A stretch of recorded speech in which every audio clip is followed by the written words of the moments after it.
Kabadhi mbele nyako Ramogi juangen ni Bishop mara kanisa Anglican badema Eldoret amano Christopher Ruto okwayo jopiny mondo omed hore ka irito duoko mogika mar ombulu e Compton, Kenya.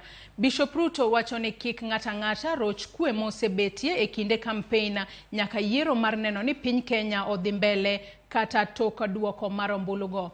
Omedo ni mae kinde ma jo Kenya nyaka nyisa kata nyaka kete tim ni demokrasia nitiere pacho kae e yorno motegno. Bishop Ruto ne oloso e nyasi mar hingo higni 32 nyaka ne Bishop mano Bishop Alexander Muge wita ngimane e masira mar apaya. Just as the Kenyans were very calm during campaigns, as I have hinted, let us also remain calm as we wait for the final outcome. And now we are looking at the penultimate seat, which is that of the presidency. This is where our problem has actually begun. This is our weakest link. Ever since multi-party began, the weakest link is always at the top. And we pray that this time, for once, be the right time to say we have done it right. Yes. And may IEBC, without fear or intimidation, bring out the tally without fear or favor, and may everyone also be calm, receive, and say thank you. Yes. We say thank you to the winners. Thank you for those who may consider to have lost, but nobody loses. All of us are winners, because democracy is a space where we all want to enjoy, and to enjoy to the full. Archbishop makanisa Kopere Diocese Manyeri Anthony Mureheria omedo kwayo jopiny mondo omed hore ka girito duoko mar ombulu mar Compton piny. Okwayo jochung' mondo oyie kod duoko kata giluyo maratiro mar doho e manyo ratich gi poni duoko mowuok opogore kod geno margi. Muheria opuoyo oganda jo Kenya kuom kwe ka wacho ni en ranyisi ne piny mangima ni demokrasia ma Kenya medo tegno. Bende ojiwo Jodolo mondo omed lamo ne lokruok mar telo e yor kwe.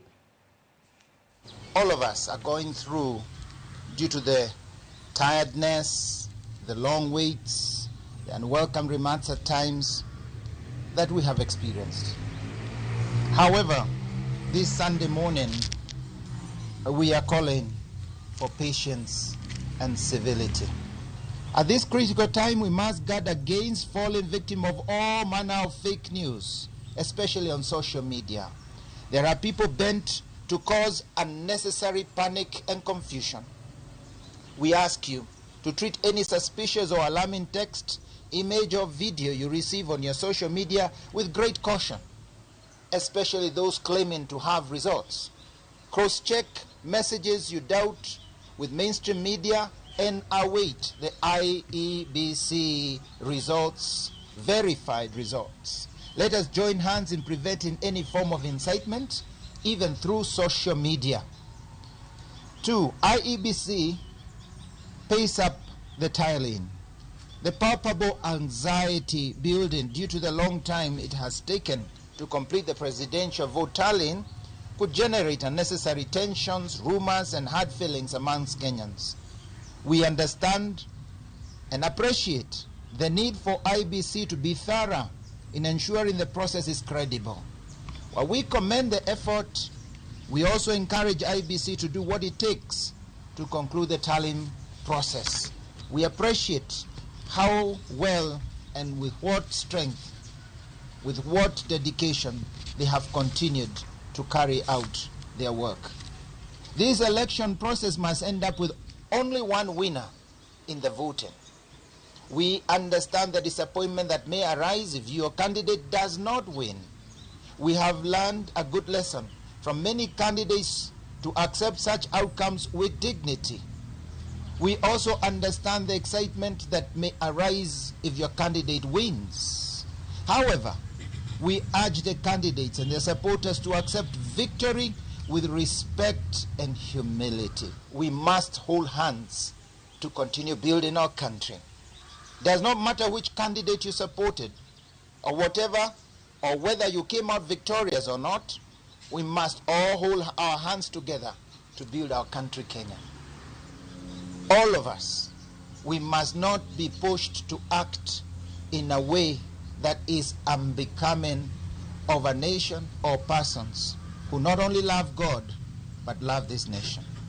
Negative behavior because of political differences will hurt you, will hurt your neighbor, and will hurt our country. Be wise and stay focused on protecting your future. Our presidential candidates, we expect it behoves on you to lead the way by expressing patience and by expressing utmost civility before the results are released, as soon as the results are released, and after the results are released. This is when we see your worth. And we Kenyans, once more, this is where we celebrate a Kenya